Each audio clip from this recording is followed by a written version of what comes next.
Buka dan lihat, beberapa uang receh di dalamnya hampir membutakan matanya. Sialan, dasar bajingan miskin. Pria kuat itu mengutuk dengan keras. Saudara saya punya saran bagaimana kalau memasukkannya ke dalam geng motor kita. Lihat dia dengan kulit halusnya dan dagingnya yang lembut, dia bisa terlihat bagus dalam pakaian wanita. Memberinya seluruh wig akan menjadi cara sempurna untuk memasang jebakan madu. Seorang pria muda yang memakai kacamata berbingkai emas membenahi kacamatanya dan berbicara dengan sikap seorang penasihat militer. Menurutku tidak apa-apa, kamu bisa menggunakanku sebagai demonstrasi pertama dan biarkan dia merayuku dan lihat bagaimana hasilnya. Aku tidak tahu apa yang kamu rencanakan, nak, tapi jujur saja, suaramu sangat bagus. Aku akan menutupi kepalanya ketika saatnya tiba. Ini seperti sapi kecil di pesawat. Sama saja setelah lampunya dimatikan, kan? Lalu tambahkan aku di sana. Setelah mendengar apa yang dikatakan orang-orang ini, Chen Zhou menciut ke sudut karena ketakutan dan gemetar. Cukup, pikiran macam apa yang ada di benakmu itu? Jangan panggil aku adik kecilmu lagi. Pria kekar itu menyela diskusi mereka dengan wajah cemberut. Apa kau bercanda? Dia adalah pria yang punya pacar, bukan seorang mesum. Setelah mengajari adiknya, dia melambaikan tangannya. Bawa semua barangmu, jangan tinggalkan barang bawaanmu. Kamu bisa menjualnya untuk mendapatkan uang. Saudara, apakah Anda ingin mengambil seragam ini? Ini adalah seragam kelas atas, Anda bisa memberikannya kepada adik ipar saya. Seorang adik laki-laki melihat bola balik ke arah Chen Zhou dengan mata berbinar. Kamu pria yang sangat berbakat, lepaskan untukku, saudara. Kaos kaki dan sandal ini ambil saja. Saudara topi hijau ini berikan padaku dan pakailah itu terlihat cukup modis. Saudara celana dalam ini pilih. Baru saja dia mengucapkan sepatah kata, pria kuat itu bereaksi dan menunjuk hidungnya dan mengutuk. Apa yang kau pikirkan? Aku bukan orang mesum, lepaskan untukku, itu bisa digunakan setelah dicuci, terima. Wajah Chen Zhou dipenuhi ketakutan, dia meringkuk menjadi bola berusaha mati-matian untuk melindungi dirinya sendiri. Tetapi bagaimana dia bisa menjadi lawan bagi lebih dari selusin orang? Dia dengan cepat ditaklukkan. Ketika bagian terakhir dari daun ara robek, seluruh penonton terdiam dan ada suara terkesiap di mana-mana. Adik laki-laki yang memecah keheningan, siapa yang punya kaca pembesar biar kulihat. Seketika terjadi keributan dengan orang-orang berteriak dan menyebutnya tidak bisa dipercaya. Chen Zhou tidak bisa menahannya lebih lama dan mulai menangis dengan keras. Tamatlah, riwayatku kekurangannya akhirnya ketahuan juga. Ding Chen Zhou ambruk dalam keputusasaan, nilai penjahat plus 999. Pikiran Ding Chen Zhou tidak stabil, nilai penjahat plus 999 gigitan. Su Liang berbaring di sofa dengan kepala bertumpu pada paha putih. Seorang wanita merasakan bantal lutut. Sambil menikmati pijatan wanita itu, dia melihat pesan-pesan yang datang dari anak buahnya. Melihat pengalaman Chen Zhou dikombinasikan dengan perintah sistem di benak saya sudah bisa membayangkan betapa putus asanya dia. Su Liang tampak aneh. Aku tidak melihat dia memiliki begitu banyak orang berbakat di bawahnya. Saya membiarkan Anda menciptakan kesulitan bukan merugikan orang lain. Dengan laju ini, panen akan dibawa lebih awal lagi. Jangan khawatir, saya bahkan lebih cemas. Bab ini sudah diserahkan untuk ditinjau. Saya ingin berterima kasih kepada Master Hebat Sindong Jiu Si Jie atas sertifikasinya. Saya juga berterima kasih kepada semua orang atas dukungan mereka. Saya bersujud dan berterima kasih.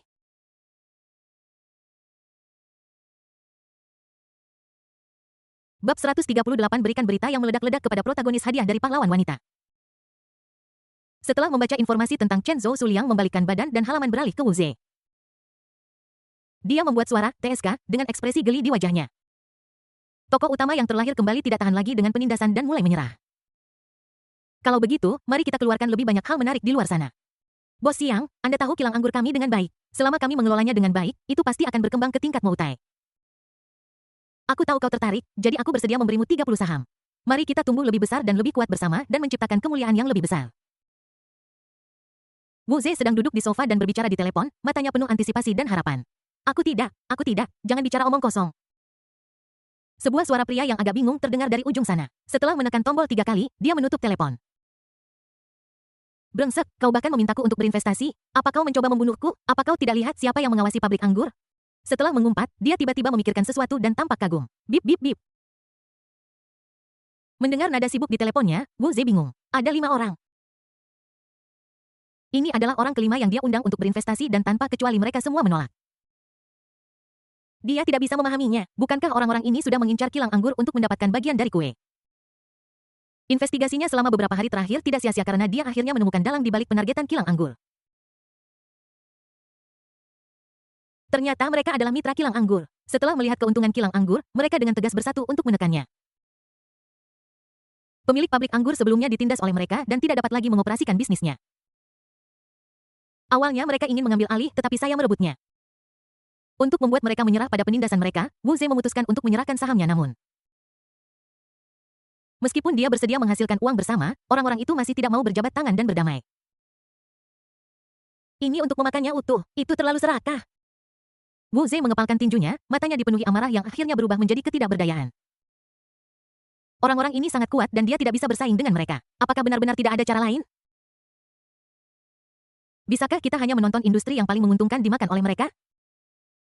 Setelah dilahirkan kembali, saya masih ingin menjadi sampah. Ding aling ding aling ding aling. Saat dia tenggelam dalam emo, telepon berdering mendesak. Wu Zhe menekan tombol jawab. Bos, sesuatu yang buruk telah terjadi. Sekelompok orang dari Departemen Keselamatan dan Kesehatan tiba-tiba muncul untuk memeriksa pabrik kita. Sebuah suara pria panik datang dari sisi lain. Wu Zhe tiba-tiba berdiri dari sofa tanpa berpikir panjang dan bergegas keluar menuju tempat pembuatan anggur. Ketika dia tiba di tempat pembuatan anggur, inspeksi sudah selesai dan beberapa masalah kecil telah ditemukan. Tempat pembuatan anggur itu diminta untuk menghentikan produksi dan penjualan anggur tidak diperbolehkan. Karena anggur sebelumnya tidak terjual, dia menghemat banyak kompensasi. Wu Zhe terdiam. Sesaat sebelumnya dia masih mengkhawatirkan masalah penjualan yang kusut. Sekarang saya hanya senang bahwa saya belum menjual apapun. Betapa ironisnya, mengapa tempat pembuatan anggur tiba-tiba diperiksa? Kenapa masalah-masalah kecil yang sebenarnya bukan masalah ini bisa ditemukan? Orang-orang itu pasti berada di balik ini. Wu Zhe menggertakkan giginya dengan marah. Sekarang hanya ada satu jalan di hadapannya, yaitu menjual kilang anggur. Tapi dia sangat tidak rela. Mentalitas Ding Wu Zhe meledak, nilai penjahat plus 1000. Dalam sekejap mata, 3 hari lagi berlalu.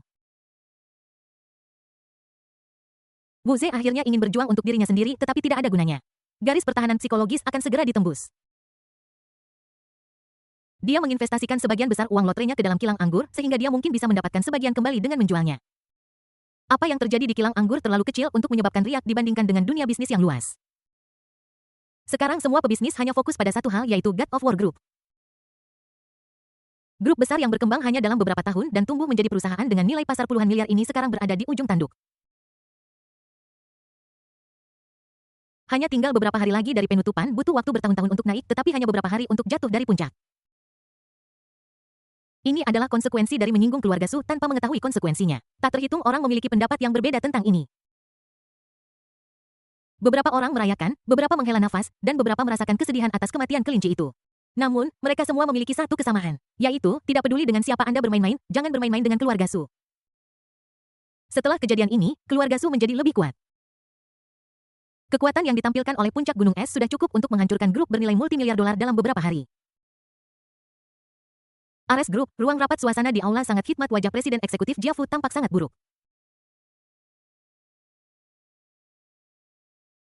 Setelah kembali ke kelompok, dia mulai memenangkan sekutu untuk menargetkan keluarga Su sesuai dengan perintah Dewa Perang Jiang Tianqi. Semuanya berjalan dengan baik, tetapi di bawah penindasan mereka, keluarga Su sekarang berada di ambang kematian. Saya percaya bahwa ketika Jiang Tianqi keluar, keluarga Su sudah hancur. Tanpa diduga, keluarga Su sebenarnya memiliki keluarga Su sebagai pendukung mereka. Membela mereka. Hanya satu kalimat menakut-nakuti sebagian besar sekutunya dan hanya 2 atau 3 teman dekat yang tersisa. Menghadapi penindasan menyeluruh dari keluarga Su, grup Dewa Perang menderita kekalahan demi kekalahan. Hanya dalam 3 hari saham grup anjlok secara signifikan. Jiafu sangat menyesalinya. Jika dia tahu bahwa keluarga Su begitu kuat, dia tidak akan pernah mendengarkan Jiang Tianqi dan menyerang keluarga Su. Pertemuan hari ini mengumpulkan semua eksekutif senior untuk menemukan cara mencegah grup tersebut bangkrut. Beberapa orang menyarankan untuk meminta maaf kepada keluarga Su dan menyerahkan tanah serta membayar kompensasi. Meskipun agak sulit untuk diterima, ini masih merupakan cara untuk melindungi diri sendiri. Jadi mereka menghubungi keluarga Su dan keluarga Su menghubungi Su Liang dan penolakannya begitu menentukan. Membantu keluarga Su hanyalah pekerjaan sampingan. Tujuan Su Liang dari awal hingga akhir adalah menjatuhkan grup Dewa Perang. Siapa yang menjadikan mereka sapi perah protagonis tidak seperti situasi menindas dari grup Dewa Perang. Keluarga Su penuh dengan kegembiraan. Mereka telah sangat ditekan oleh grup Dewa Perang sebelumnya dan orang-orang panik. Melihat keluarga Su berdiri untuk mendukung mereka dan melawan balik dengan cara yang bahkan lebih mendominasi, semua orang merasa sangat lega. Mereka tidak akan pernah melupakan siapa yang pantas mendapatkan pujian. Semua orang menjilat dan hormat ketika mereka melihat Su Wanxing, putri sulung yang telah dikeluarkan dari keluarga. Jika dia tidak menjalin hubungan dengan putra sulung keluarga Su mereka yang akan menghadapi kebangkrutan.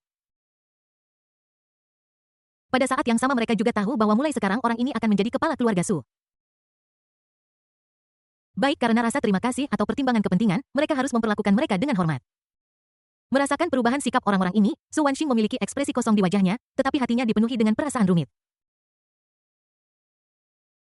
5 tahun lalu ketika dia diusir dari rumahnya, wajah menjijikkan orang-orang ini masih terlihat samar-samar.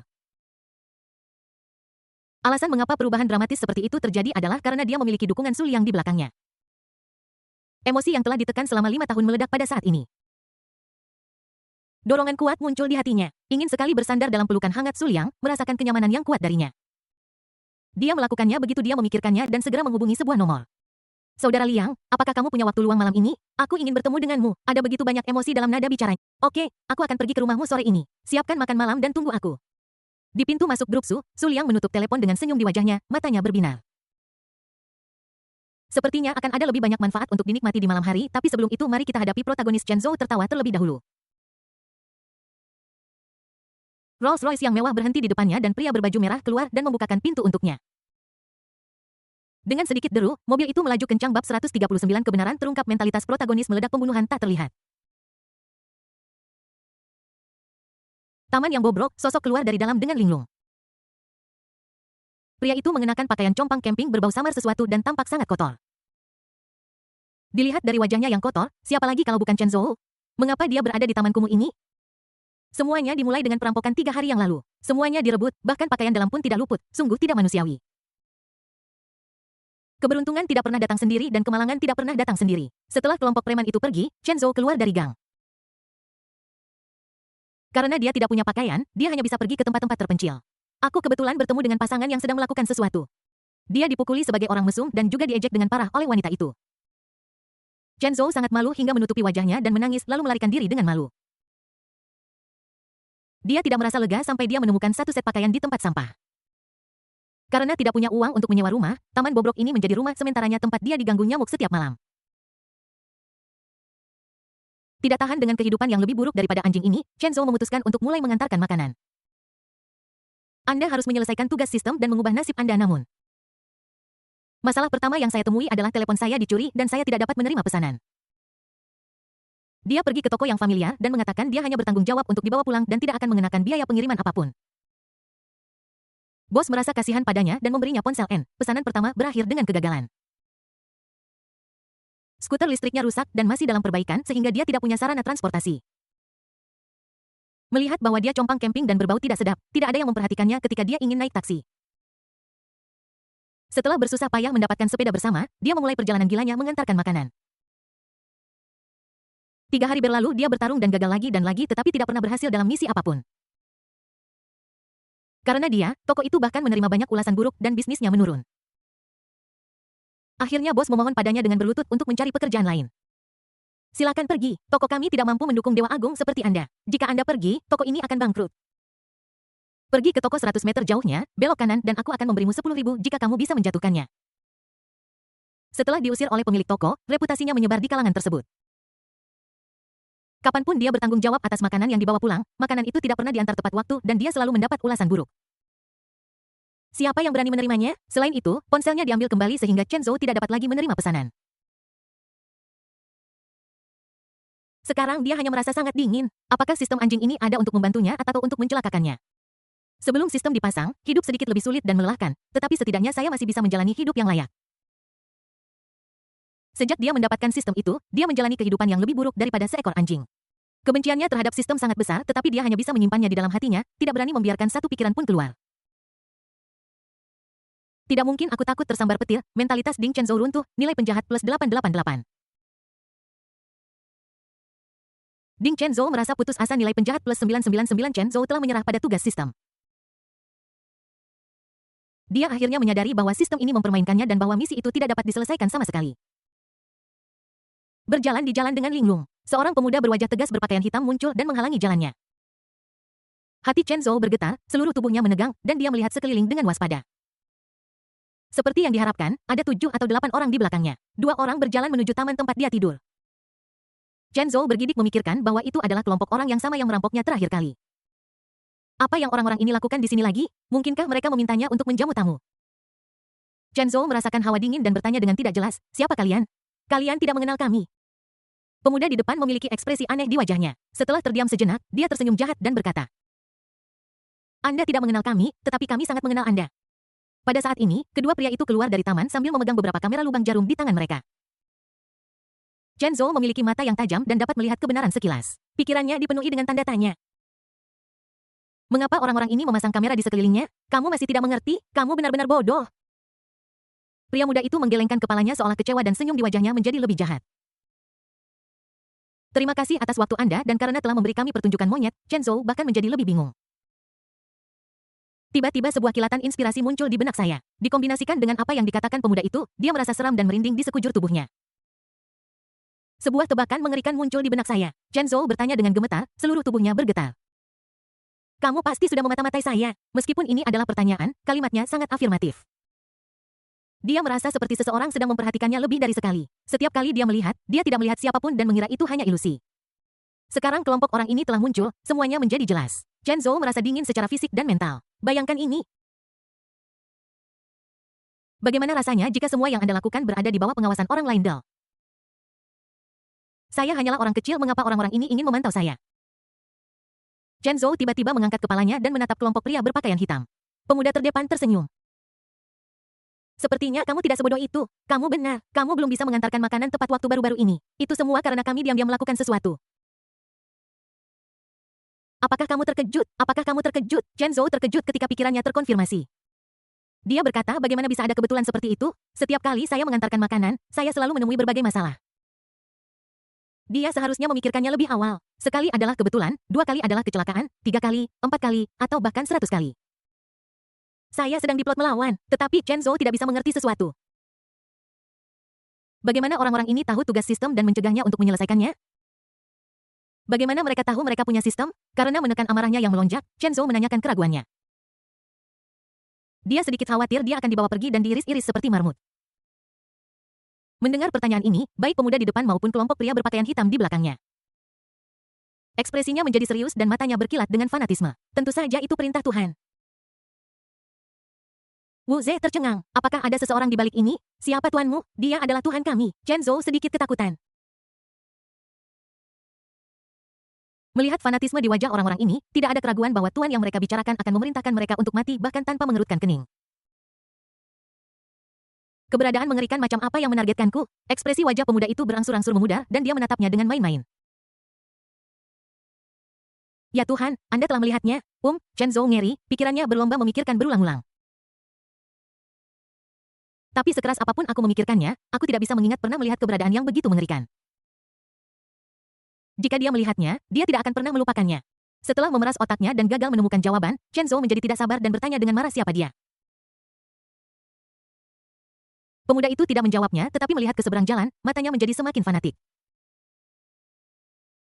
Jantung Chen Zhou berdegup kencang. Mengikuti pandangannya, aku melihat sebuah mobil mewah terparkir di seberang jalan. Kursi belakang mobil. Seorang pemuda tampan sedang menatapnya sambil memegang piala berisi anggur merah terang yang berputar-putar di tangannya. Keanggunan tidak pernah ketinggalan zaman. Su Liang, Chen Zhou mengenalinya dalam sekejap.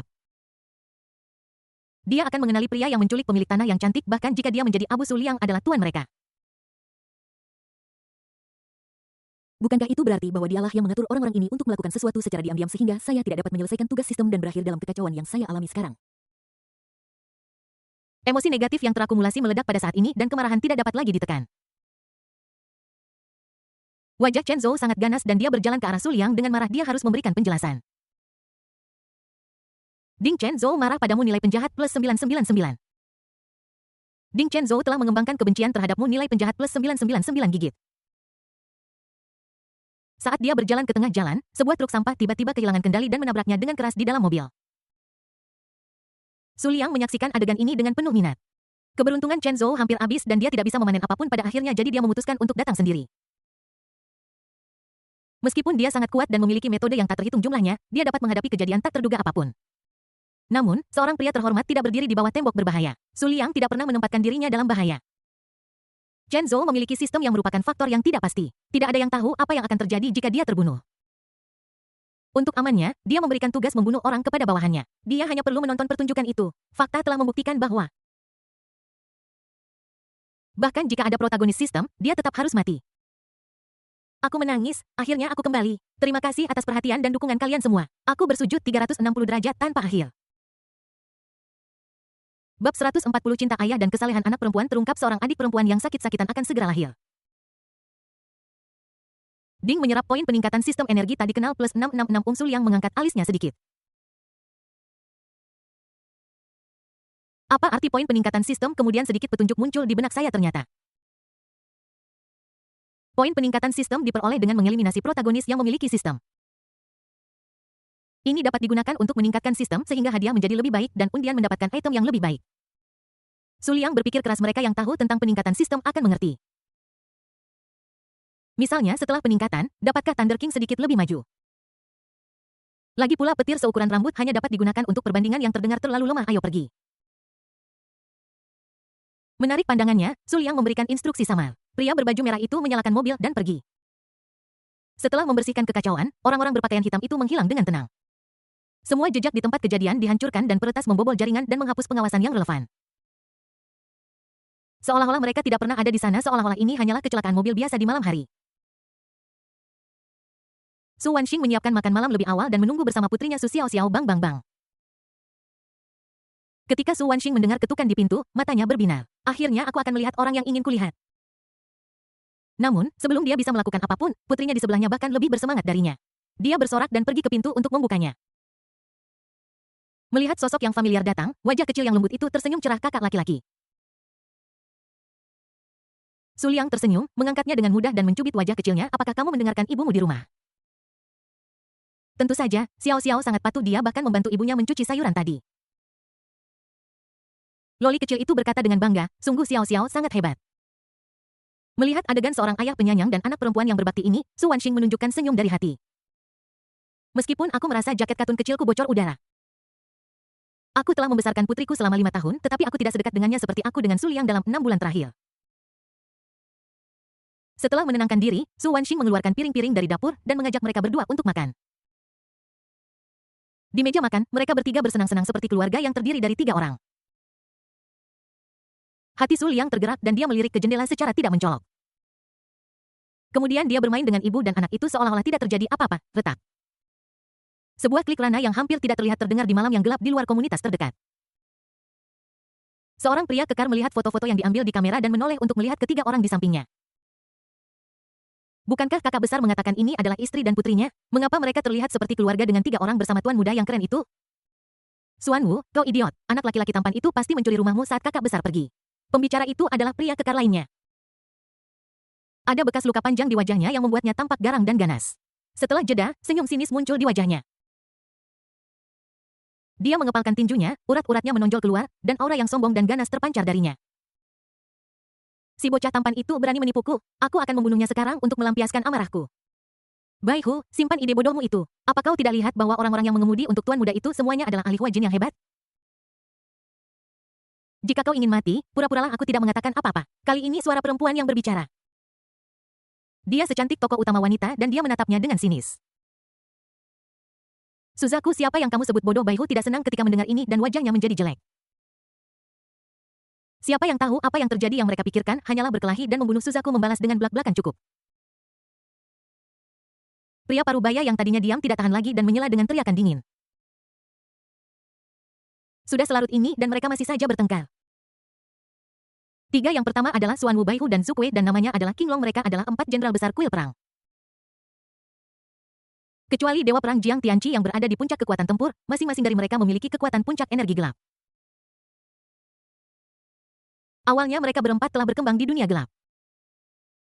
Grup Ares berada di bawah penindasan berat dan di ambang kebangkrutan yang membuat mereka sangat memperhatikan. Grup Dewa Perang adalah sumber ekonomi dari seluruh kuil Dewa Perang mereka. Setelah mereka bangkrut, mereka tidak punya pilihan selain kembali ke kehidupan mereka semula sebagai tentara bayaran.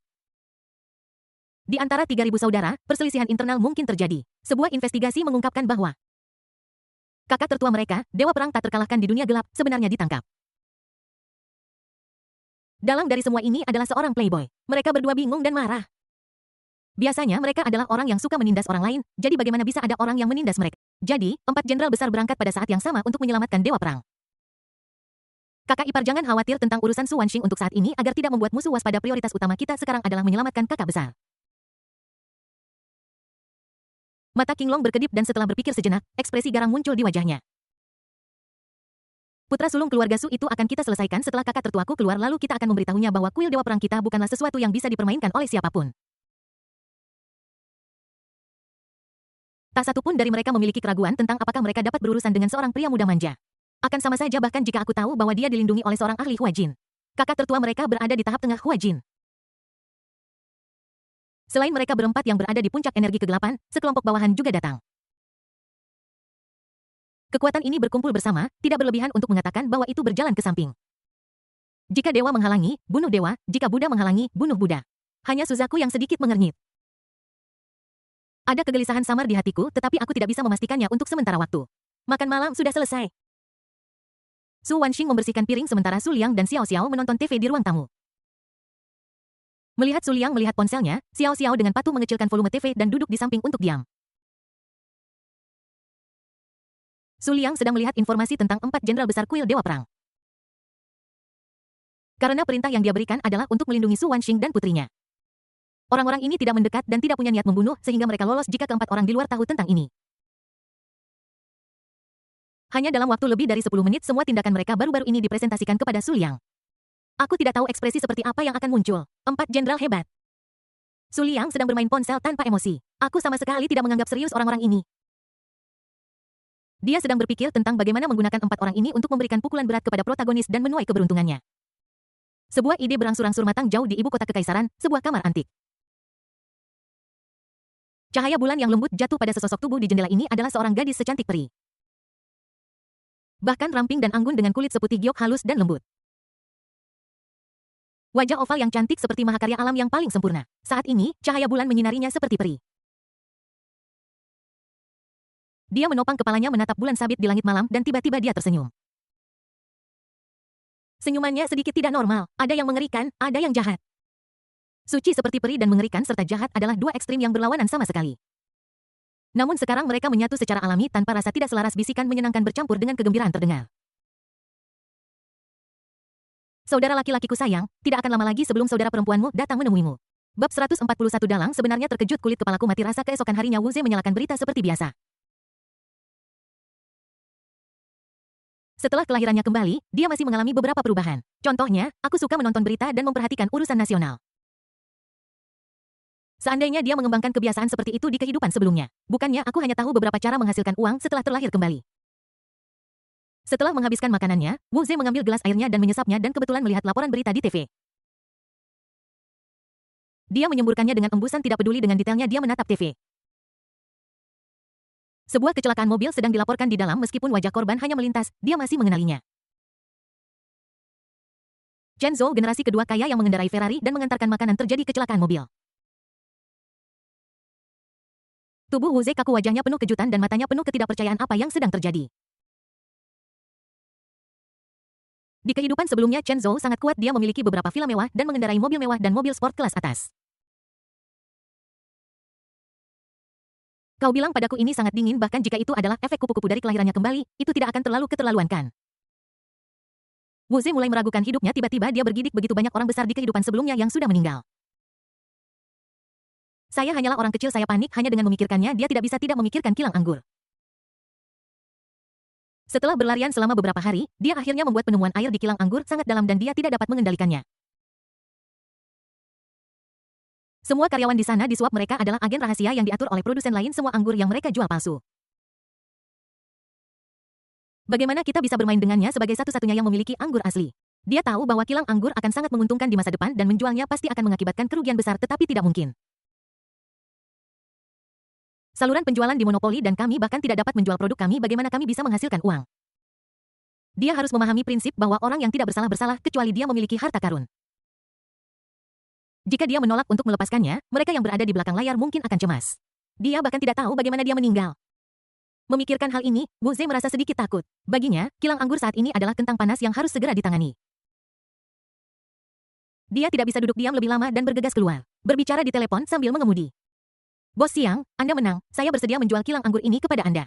Orang di ujung sana tampak terdiam sejenak sebelum akhirnya mengucapkan sepatah kata, selamat siang.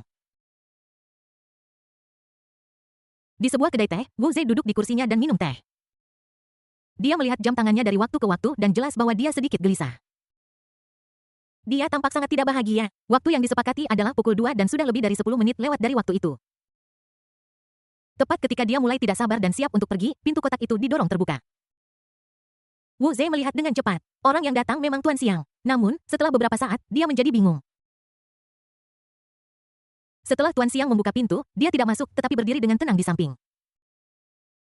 Dengan hormat mengulurkan tangan Anda dan membuat isyarat masuk. Dua wanita berjalan masuk dengan percaya diri. Mata Wu Zhe berbinar, matanya tertuju pada wanita terdepan. Dia sangat cantik memukau sehingga tidak kalah dengan Ren Sanshan dan saudara perempuannya. Jika dia tahu sesuatu tentang grup Su, dia pasti akan mengenalinya. Ini adalah Li Wanjun, salah satu dari 3 bunga emas grup Su. Su Liang memberinya tugas untuk mengakuisisi kilang anggur. Dipromosikan ke posisi manajer yang tinggi dalam waktu singkat tanpa memberikan kontribusi apapun pasti akan menyebabkan gosip di antara bawahan. Ini adalah kesempatan baginya untuk memberikan kontribusi. Adapun wanita di belakangnya, dia cukup biasa. Siapapun yang meremehkan ini, mereka benar-benar salah. Sebagai asisten dan pengawal Li Wanjun, dia tidaklah berbahaya dan biasa saja seperti yang terlihat. Li Wanjun duduk di kursi seberang sementara asistennya berdiri menjaga di sampingnya. Tugas memperkenalkan satu sama lain diserahkan kepada Tuan Xiang. Tuan Li, ini pemilik kilang anggur Wu Zhe, Bos Wu. Dia pertama-tama mengangguk hormat kepada Li Wanjun dan mulai memperkenalkan dirinya. Bos Wu, ini Tuan Li yang ingin mengakuisisi kilang anggur. Wu Zhe mendapatkan kembali ketenangannya. Memperhatikan sikap hormat Tuan Xiang terhadap wanita ini, dia secara bertahap mengerutkan kening. Apa yang terjadi? Bukankah produsen penjualan seperti Tuan Xiang menargetkan kilang anggur? Mengapa dia begitu menghormati wanita ini? Mungkinkah dia adalah bos dari para produsen ini? Tapi itu tidak benar. Para produsen penjualan ini semuanya independen dan Tuan Xiang sendiri adalah bos terbesar. Lambat laun dia memikirkan sebuah kemungkinan. Yaitu perusahaan penjualan yang menargetkan kilang anggur ini semua diatur oleh wanita di depanku. Di matanya, produsen penjualan adalah raksasa. Melihat sikap hormat Tuan Xiang terhadap wanita ini, sulit membayangkan latar belakangnya. Saat pikirannya melayang, suara lembut Li Wanjun terdengar. Bos Wu, mari berhenti bicara omong kosong dan bicara tentang akuisisi kilang anggur. Pikiran Wu Zhe tertarik kembali, dia menarik napas dalam-dalam dan berkata. Saya menghabiskan 3 juta untuk mengakuisisi kilang anggur, memasukkannya ke dalam produksi, mempekerjakan karyawan, dan secara keseluruhan saya menginvestasikan hampir 8 juta. Berapa harga yang ingin dibayar oleh Tuan Li untuk akuisisi ini? Li Wanjun memasang ekspresi aneh di wajahnya dan menyebut angka 2,5 juta. Wu Zhe bertanya-tanya apakah dia salah dengar. Saya jelas mengatakan saya menghabiskan 8 juta dan Anda mengambil 25 juta untuk mengakuisisinya. Setelah memastikan bahwa harganya ini, dia menggelengkan kepalanya berulang kali. Tidak mungkin, harga Anda terlalu rendah, saya tidak akan menerimanya. Kalau begitu, selamat tinggal, Bos Wu. Sebelum dia menyelesaikan kata-katanya, Li Wanjun mengatakan sesuatu, berdiri, dan bersiap untuk pergi. Wu Zhe bingung, bukankah ini sebuah negosiasi? Pasti ada proses diskusi. Saya bahkan belum mengajukan penawaran, apa maksudmu dengan langsung pergi? Awalnya dia ingin menjualnya seharga puluhan juta dan mendapatkan sedikit keuntungan. Bagaimana Anda bisa menghasilkan uang dengan sikap seperti ini? Hei, mari kita bicarakan baik-baik. 10 juta. Melihat Li Wanjun tidak berniat berhenti, Wu Zhe tiba-tiba panik. 8 juta, aku hanya perlu mendapatkan uang yang aku investasikan kembali. Tunggu, 7 juta juga tidak mustahil. 6 juta juga bisa dinegosiasikan. 5 juta juga tidak masalah, kan? Li Wanjun terus menurunkan harga tanpa berhenti dan segera dia mencapai pintu. Wu Zhe menggertakkan giginya dan berteriak, kamu menang 25 juta adalah 25 juta buat kesepakatan. Li Wanjun berbalik dengan senyum lega di wajahnya, mengapa dia tidak menaikkan harga? Karena 25 juta itu diusulkan oleh Su Liang, saya selalu merasa ada makna yang lebih dalam di dalamnya. Wu Zhe duduk dengan lesu di kursi. Jika tidak perlu, dia tidak akan pernah menjual kilang anggur dengan harga obral 25 juta. Belum lagi uang yang diinvestasikan di sana bahkan tidak cukup uang untuk mengakuisisi kilang anggur. Dan harga ini agak menghina tetapi tidak ada yang bisa saya lakukan. Dia menginvestasikan 8 juta yuan di pabrik anggur ditambah dia menghabiskan uang untuk membeli mobil, rumah, dan biaya sehari-hari. 10 juta yuan yang saya menangkan sudah habis dibelanjakan, saya tidak punya uang dan pabrik anggur tidak punya penghasilan, jadi apa gunanya mempertahankannya? Lebih baik menjualnya dan mendapatkan uang setelah negosiasi selesai, asisten mengeluarkan kontrak. Wu Zhe melihatnya. Orang baik, dia selalu membawa kontrak bersamanya. Aku tahu dia akan menjualnya seharga 25 juta. Dia merasa getir. Setelah menandatangani kontrak, dia menerima transfer 25 juta yuan ke kartunya. Bagaimana saya bisa melihat betapa ironisnya hal itu? Setelah Li Wanjun dan orang lain itu pergi, Presiden Xiang berbicara kepada Wu Ze dengan nada menjilat. Bos Wu, Anda dan saya pernah bekerja sama dengan grup Su sebelumnya, jadi kita harus saling membantu di masa depan. Apa katamu, Li Wanjun itu dari grup Su? Saat menandatangani kontrak barusan, Wu Ze melihat nama Li Wanjun dan berkata dengan kaget. Ya, dia salah satu dari 3 bunga emas grup Su. Kamu tidak tahu itu, ya kan? Tuan Xiang menatapnya dengan terkejut. Saat ini, Wu Ze berdiri di sana dengan bingung. Salah, dia salah.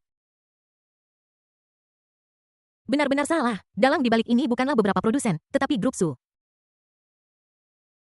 Su grup Su Liang He meninjau semua yang telah terjadi sejak kelahirannya kembali. Sebagian besar perubahan terkait dengan grup Su atau Su Liang. Sebelumnya Wu Ze hanya menebak dan tidak berani mempercayainya, sekarang sudah dikonfirmasi bahwa Su Liang jelas merupakan orang yang terlahir kembali seperti dia. Kepala Wu Ze terasa seperti akan meledak ketika dia sampai pada kesimpulan ini. Sensasi menggelitik menyebar dari tulang ekornya ke seluruh tubuhnya. Terima kasih atas dukungan Anda. Bab 142 menangkap protagonis yang terlahir kembali dan menginterogasi keberadaan protagonis lainnya. Wu Ze tidak mendengar sepatah kata pun dari apa yang dikatakan Presiden Xiang selanjutnya dan hatinya berada dalam kekacauan. Orang-orang besar yang akrab di kehidupan sebelumnya, Mu Bai, Ye Xuan, Lin Hao, dan Chen Zhou menghilang satu demi satu. Meskipun tidak ada bukti untuk membuktikan bahwa Su Liang melakukannya, dia punya firasat. Sama sekali tidak ada hubungannya. Orang-orang besar ini semua telah ditipu sampai mati. Apa yang harus dia lakukan jika dia menjadi sasaran? Tidak, aku sudah mengincarnya. Wu Ze terkejut. Ketika aku menghubungkan semuanya dengan Su Liang, beberapa kebingungan yang kumiliki sebelumnya tiba-tiba menjadi jelas. Hilangnya situs web mata uang virtual kemungkinan besar adalah karyanya. Keluarga Su pasti memiliki kekuatan untuk memengaruhi raksasa bisnis di Wall Street dan kemudian ada kilang anggur. Dia percaya bahwa produsen penjualan itu adalah dalang yang menargetkan kilang anggur dan hanya pion dari Su Liang. Semua bukti menunjukkan bahwa Su Liang mengincarnya. Hanya masalah waktu sebelum kita mengambil tindakan terhadapnya. Memikirkan hal ini, Wu Ze merasakan gelombang kepanikan. Apa yang harus dia lakukan? Menghadapi keluarga Su yang raksasa, dia seperti semut yang menunggu untuk mati. Wu Ze kembali ke rumah dalam keadaan linglung. Sepanjang jalan, otaknya hampir terbakar habis memikirkan cara untuk memecahkan kebuntuan. Datang pada kesimpulan, ikan di talenan berada di bawah belas kasihan orang lain. Setelah memarkir mobil, Wu Ze keluar dan tiba-tiba matanya kabur. Kemudian dia merasakan sakit yang tajam di punggungnya. Perasaan pusing menghampiriku, kepalaku miring, dan aku pingsan. Ketika Wu Ze bangun lagi, dia mendapati dirinya berbaring di sebuah rumah besar. Lingkungan yang asing langsung menyadarkannya kembali. Kenangan dari sebelum koma muncul bersamaan dengan rasa sakit tumpul di punggungku. Dia diculik.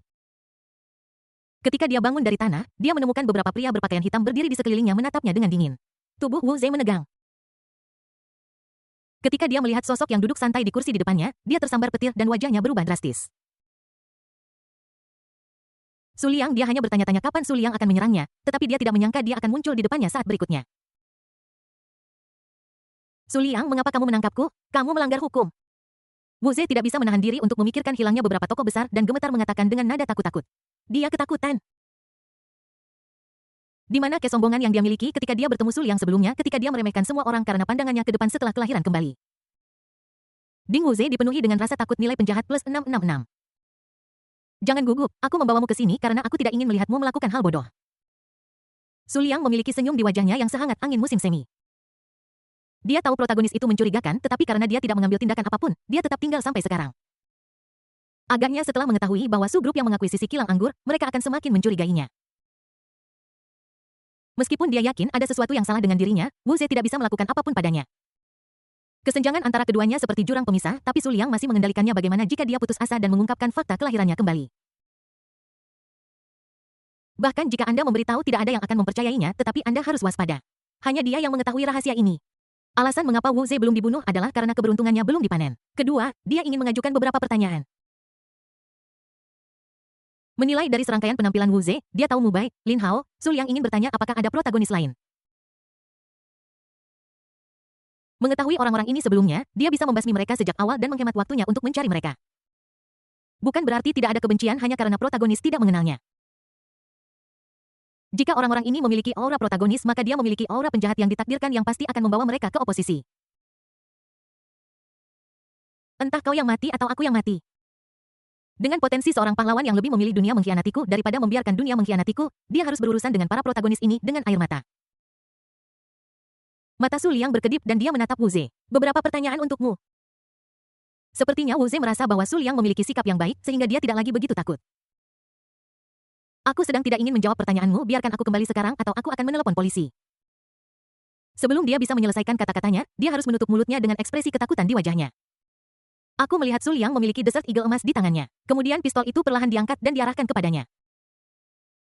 Tidak, aku hanya bercanda. Jika kamu punya pertanyaan, tanyakan saja. Aku akan memberitahumu semua yang aku tahu. Namun Su Liang tidak berhenti dan menarik pelatuknya secara langsung. Sebuah peluru emas keluar dari moncongnya. Bang, saat berikutnya, marmer keras di bawah kakinya meledak dan Wu Ze ketakutan setengah mati. Aku merasa lemas dan ambruk ke tanah. Melihat lubang kecil yang diledakkan oleh ledakan di bawah kakinya, dia gemetar. Sialan, untungnya Su Liang mengubah arah pada saat terakhir. Jika itu mengenainya, itu pasti akan membuat lubang berdarah dan dia akan mati dengan mengenaskan. Mentalitas Ding Wu Ze runtuh, nilai penjahat plus 888. Ding Wu Ze ketakutan, nilai penjahat plus 888. Kekuatan yang sebanding dengan peluru penembus lapis baja bukanlah lelucon. Sebelum Su Liang berpikir bahwa pistol ini agak tidak berguna karena terlihat bagus tetapi tidak praktis. Sekarang telah menjadi mainan yang bagus baginya untuk menakut-nakuti orang. Bisakah saya bertanya sekarang? Su Liang memiliki senyum lembut di wajahnya dan siapapun yang melihatnya akan merasakan kedekatan. Namun Wu Ze merasakan dingin yang tak berujung. Tatapan yang dia berikan padanya seolah-olah dia sedang melihat iblis dari neraka. You Yu bertanya, dia sangat ketakutan hingga giginya bergemeletup. Kamu terlahir kembali dari beberapa tahun di masa depan. Begitu kata-kata itu diucapkan, kata-kata itu menggemparkan bumi. Seluruh tubuh Wu Ze bergetar hebat dan wajahnya menjadi pucat karena ngeri. Bahkan lebih terkejut daripada saat dia mengetahui Su Liang adalah orang yang terlahir kembali. Bagaimana Anda tahu saya terlahir? Tanyanya dengan ngeri, merasa bahwa dia telah mengatakan sesuatu yang salah. Dia dengan cepat menutup mulutnya. Matanya menyapu bola-balik antara Su Liang dan kelompok pria berpakaian hitam. Dia ceroboh, bagaimana jika Su Liang sedang mengujinya?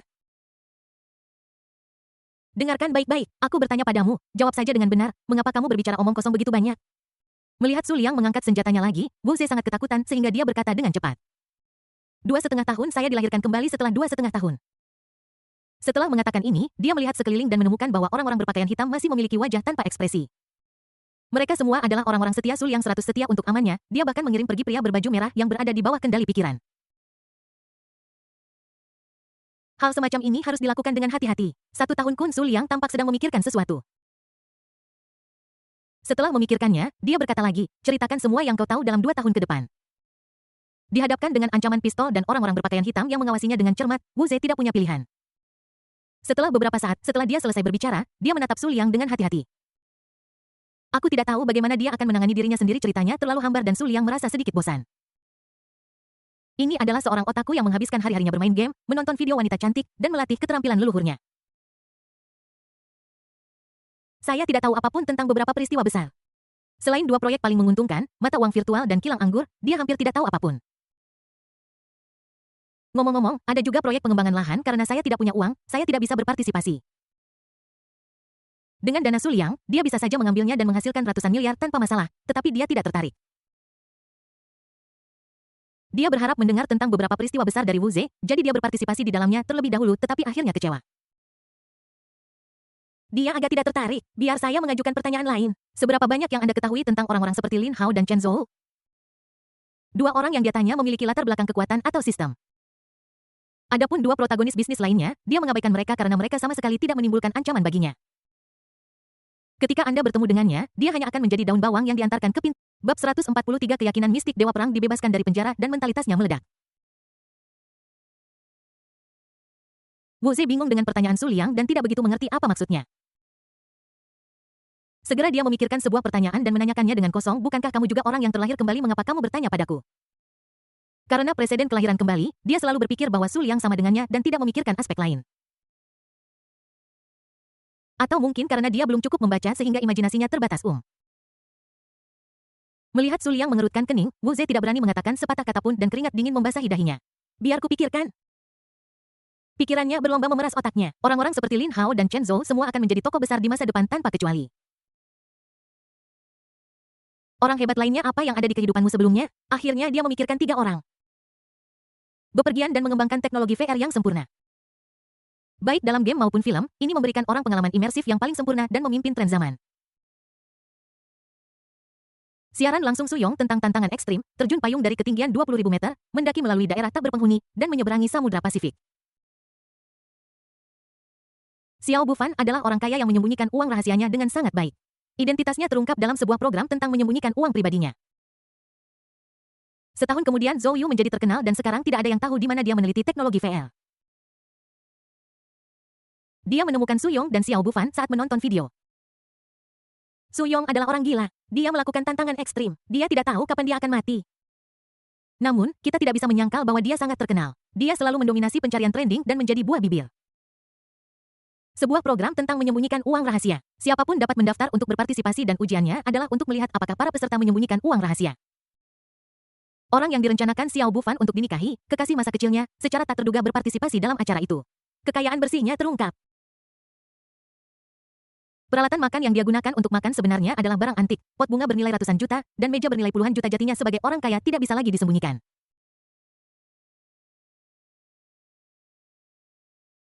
Mendengarkannya menceritakan informasi tentang orang-orang ini, Su Liang membelai dagunya dengan minat. Tidak jelas apakah orang-orang ini adalah protagonis tetapi Anda akan tahu setelah memeriksa. Seketika dia mengedipkan mata pada pembunuh Skynet di sebelahnya. Pembunuh Skynet itu mengerti dan pergi membuat pengaturan. Dia mengalihkan pandangannya ke Wu Ze lagi. Apalagi?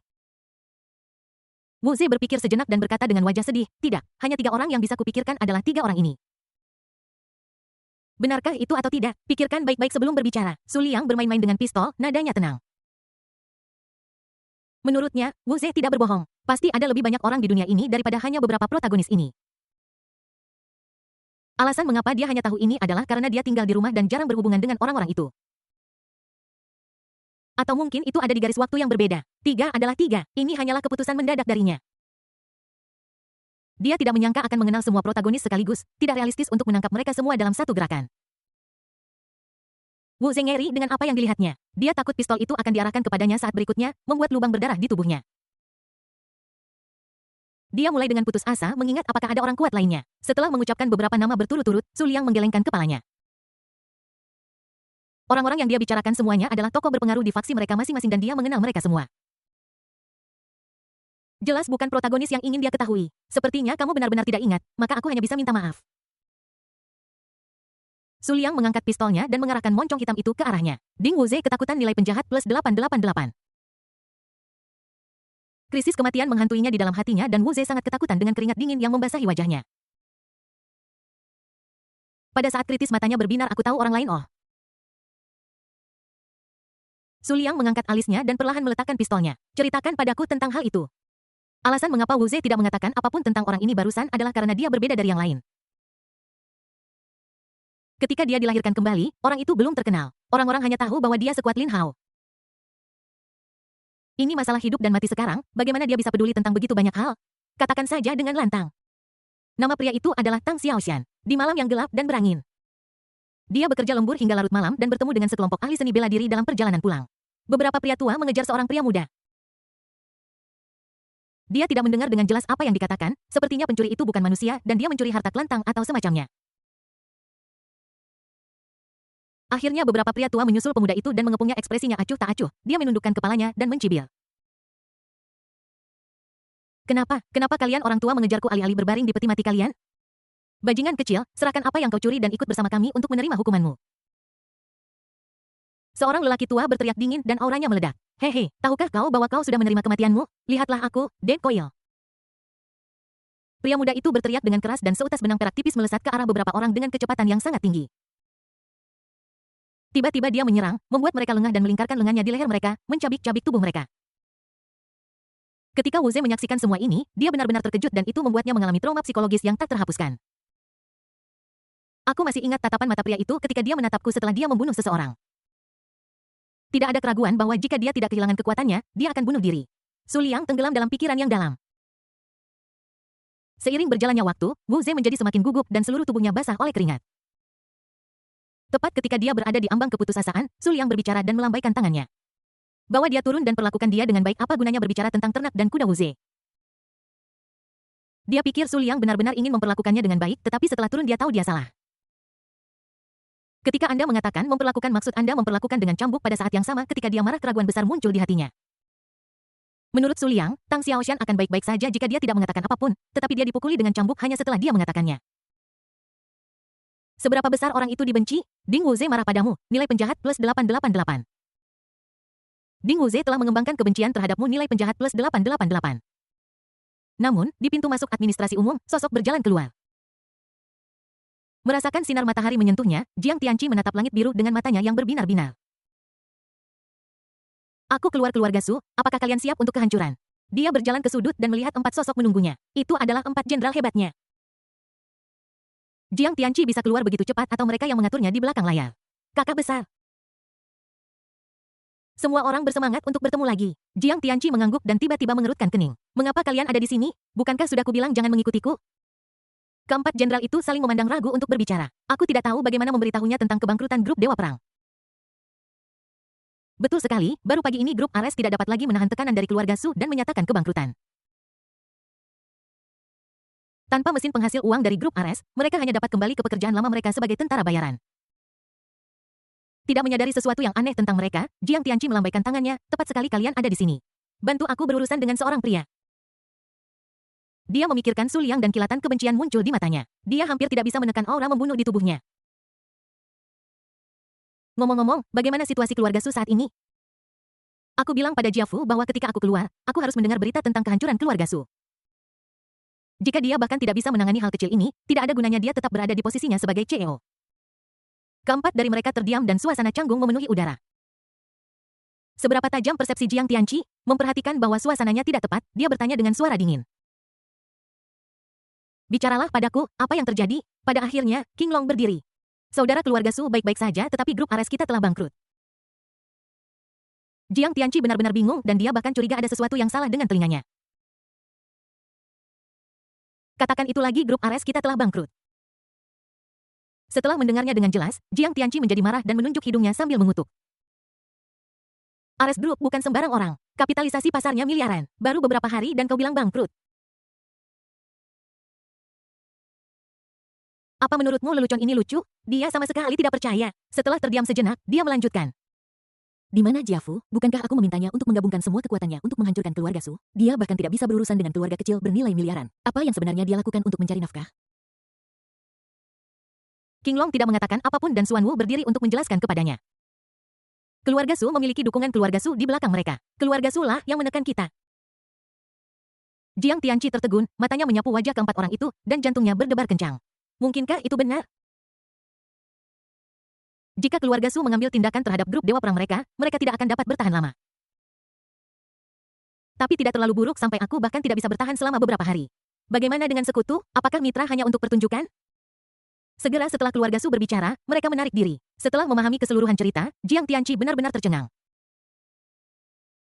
Awalnya dia ingin anak buahnya memulai perang bisnis dan menghancurkan keluarga Su. Namun, pada hari dia dibebaskan dari penjara, bisnisnya bangkrut. Mentalitas saya meledak. Terima kasih atas dukungan Anda.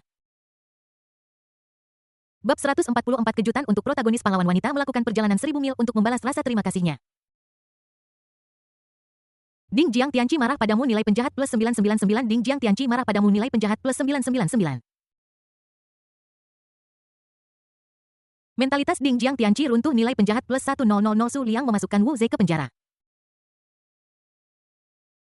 Protagonis yang terlahir kembali ini tidak memiliki nilai guna lebih lanjut dan hanya dapat dipanen sebagai bayi pengalaman. Dia sedang duduk di kursi menopang kepalanya dengan satu tangan menikmati pijatan dan pemukulan kaki oleh wanita berpakaian merah di kakinya. Di sebelahnya, sesosok tubuh berpakaian hitam melaporkan kepadanya bahwa pembunuh Skynet tersebar di seluruh dunia.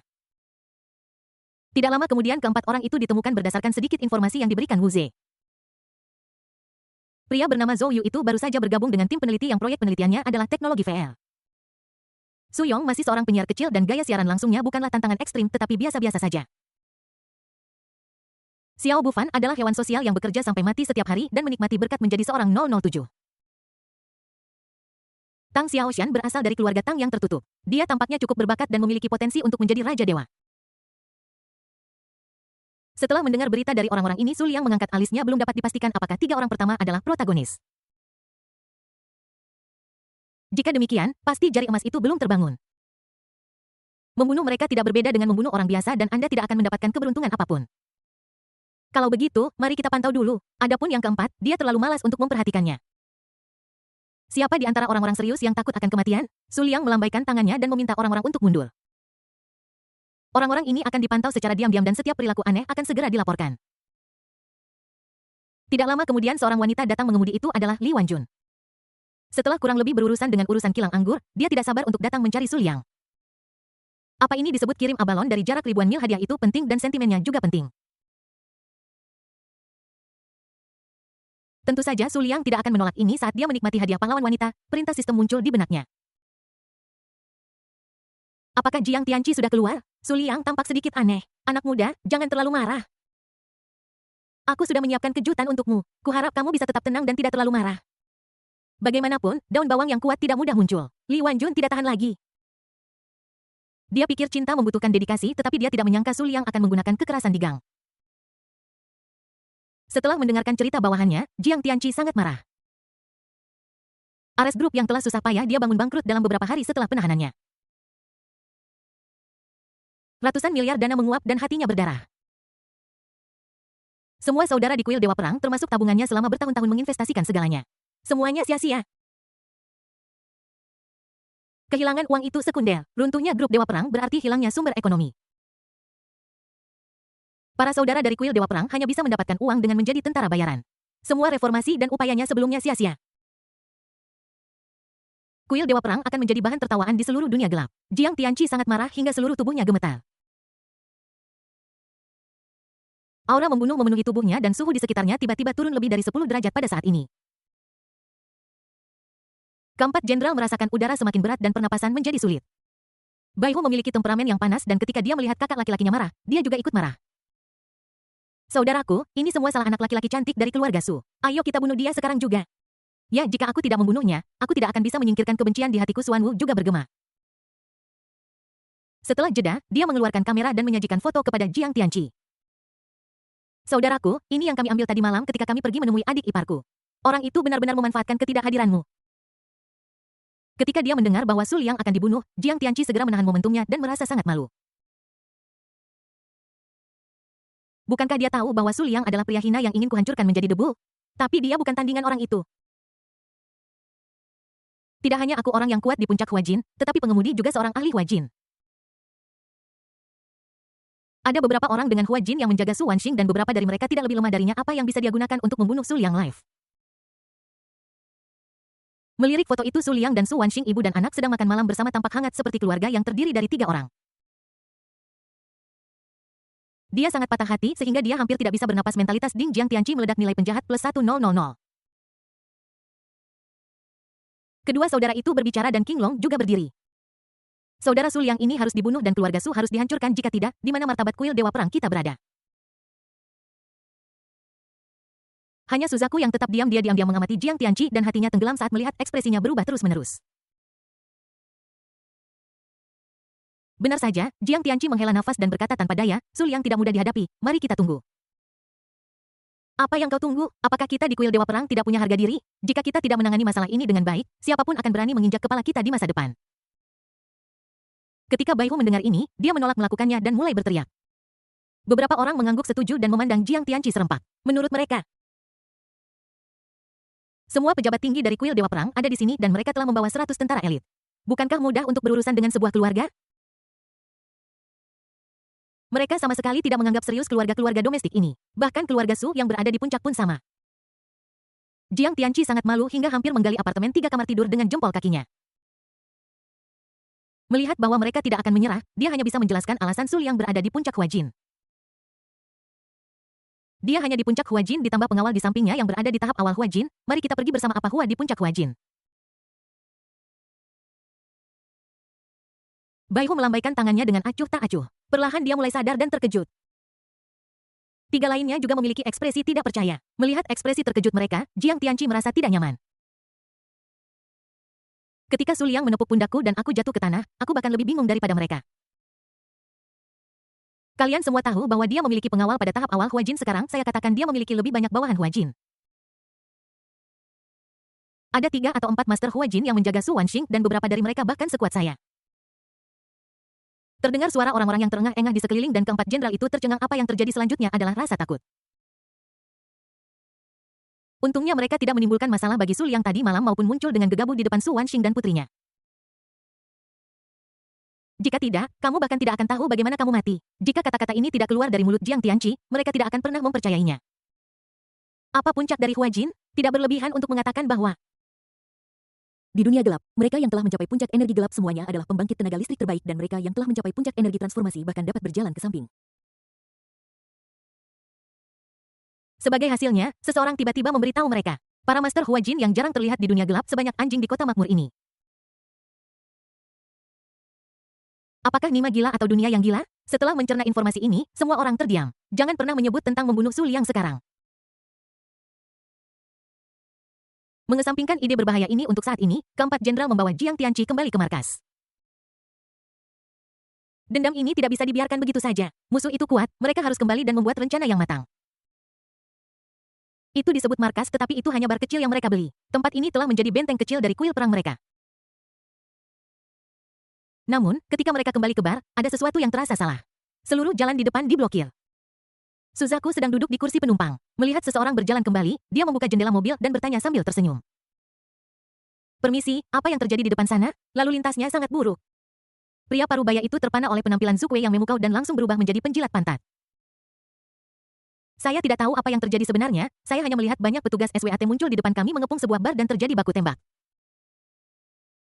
Aku tidak pernah menyangka bahwa adegan yang hanya muncul di TV akan terjadi dalam kehidupan nyata. Ini sangat mengasyikkan. Pria parubaya itu menggambarkan adegan menarik yang dilihatnya dengan sangat bersemangat. Namun, Suzaku mengabaikannya. Melihat kembali yang lain, semua orang memiliki ekspresi yang sama, wajah mereka ngeri. Bab 145 Konspirasi Su Liang, sebuah ujian kemanusiaan keretakan antara saudara. Perasaan tidak nyaman yang kuat melonjak di hati beberapa orang dan mereka dengan cepat keluar dari mobil dan berlari menuju bar di depan. Melihat wanita cantik itu menghilang dalam sekejap mata, pria parubaya itu sangat marah sehingga dia memukuli dadanya dan menghentakkan kakinya penuh penyesalan. Saya sangat bersemangat sehingga saya lupa untuk mengobrol. 5 orang itu bergegas melewati kerumunan dengan kecepatan sangat tinggi dan datang ke lokasi kecelakaan. Ketika mereka melihat apa yang terjadi selanjutnya, mereka terkejut dan pupil mata mereka membesar. Markas kuil Dewa Perang mereka yang merupakan bar kecil dikelilingi oleh polisi khusus. Ada penembak jitu yang diatur di sekitar dan mereka akan menemukan kesempatan untuk menembak saudara-saudara di bar secara langsung. Beberapa tim polisi khusus yang memegang perisai anti huru-hara terus mendekati bar dan melemparkan bom flash dan bom asap ketika mereka mendekat. Kemudian bergegas masuk dan mulai menembak Jiang Tianqi dan yang lainnya sangat marah orang-orang di bar itu semua adalah saudara mereka. Melihat saudara-saudara mereka dibunuh, mereka dipenuhi dengan kebencian dan amarah. Ah, sial. Mata harimau putih itu merah dan ia meraung marah, tidak dapat menahan diri untuk bergegas maju. 3 jenderal lainnya juga sangat marah. Meskipun mereka tahu bahwa bergegas maju akan mengekspos diri mereka sendiri dan membuat mereka dicari dan diburu oleh Kyushu. Tapi aku tidak bisa mengendalikan sebanyak itu. Mereka tidak tahan melihat saudara-saudara mereka mati secara tragis di medan perang. Jiang Tianqi tidak bisa menahan diri untuk tidak maju menyelamatkan orang. Tiba-tiba dia menyadari sesuatu dan berhenti. Matanya terpaku ke satu arah. Dia adalah wanita bersenjata lengkap dengan kekuatan rata-rata hanya pada puncak Mingjin. Jika ada karakteristik apapun, itu adalah dia memiliki tubuh yang seksi dan penampilan yang cantik. Tentu saja yang menarik perhatian Jiang Tianqi bukanlah sosok yang mempesona dan penampilan yang cantik. Tetapi kedua pria kuat yang menjaganya tidak lebih lemah darinya. Jiang Tianqi sekali lagi ragu tentang hidupnya, apakah kota ini begitu menakutkan? Anda dapat menemukan ahli Huajin di mana-mana ada sesuatu yang salah. Aura kedua orang ini agak familiar yang mengingatkannya pada orang-orang di sekitar Su Wanxing. Sebuah kilasan inspirasi datang kepada saya, mereka semua adalah anak buah Su Liang yang menjaga wanita ini. Bukankah ini berarti bahwa dia juga wanita Su Liang? Dikombinasikan dengan apa yang telah dilihatnya dari Xia Qingqiu sebelumnya, Jiang Tianqi menggertakkan giginya karena marah mengapa. Su Liang memiliki begitu banyak wanita di sekitarnya, mengapa dia repot-repot mengacaukan Su Wanxing? Ketika dia sadar, dia melihat beberapa anak buahnya bersiap untuk bergegas maju dan Jiang Tianqi buru-buru menghentikan mereka. Saudara, apa yang kamu lakukan? Saudara-saudara kita sedang dibantai, mengapa kamu tidak bergabung dengan kami dalam menyelamatkan mereka dan menghentikan kami? Suan Wu sangat marah sehingga dia tidak peduli apakah dia adalah kakak tertua atau bukan. Dia memelototinya dengan mata lonceng tembaga besarnya dan meraung. Yang lain juga menatapnya dengan bingung meskipun dia tidak mengatakan apapun, ada sedikit ketidakpuasan di matanya. Hanya mata Suzaku yang menunjukkan kepercayaan bahwa Jiang Tianqi tidak berdaya dan menunjuk Tang Xin yang bertanggung jawab atas komando di sana dan berkata, jika saya tidak salah, dia adalah wanita dari putra sulung keluarga Su dan kedua wanita di sampingnya berada di tahap tengah alam transformasi. Beberapa orang tercengang lagi setelah mendengar ini. Rasanya seperti menyiram seember air dingin untuk memadamkan amarah mereka. 2 Huajin tingkat menengah. Belum lagi menyelamatkan orang, bahkan jika mereka berlima datang bersama, mereka mungkin bukan tandingan. Tapi kita tidak bisa hanya melihat saudara-saudara kita mati secara tragis. Akan baik-baik saja jika mereka mati di medan perang, tetapi mereka menyelinap masuk tanpa senjata sehingga kematian mereka terlalu menyedihkan. Bai Hu masih tampak tidak rela dan menatap Jiang Tianqi dengan mata membara. Selama Jiang Tianqi bisa menahan dua Master Huajin, mereka akan dapat menyelamatkan saudara-saudara di bar dari polisi SWAT. King Long dan Xuan Wu juga berpikir begitu. Matanya tertuju padanya, menunggu jawaban. Jiang Tianqi langsung menjadi bimbang. Dia benar-benar yakin bahwa dia akan menyelamatkan orang itu. Lawan-lawannya adalah dua master yang tidak lebih lemah darinya. Dengan pengalaman tempurnya yang kaya, hanya masalah waktu baginya untuk mengalahkan mereka. Tapi yang saat ini kurang adalah waktu. Saya khawatir dia akan menahan orang dan tidak akan bisa menyelamatkan siapapun. Saat itu, dia dan 4 jenderal hebat akan diekspos dan dicari oleh seluruh Kyushu. Secara emosional, jika saudara berada dalam bahaya, kita harus menyelamatkan sebanyak mungkin. Secara rasional, ini terlalu mahal untuk dibayar dan tidak sepadan. Dan poin terpenting adalah jauh di lubuk hatinya dia tidak ingin mengambil tindakan.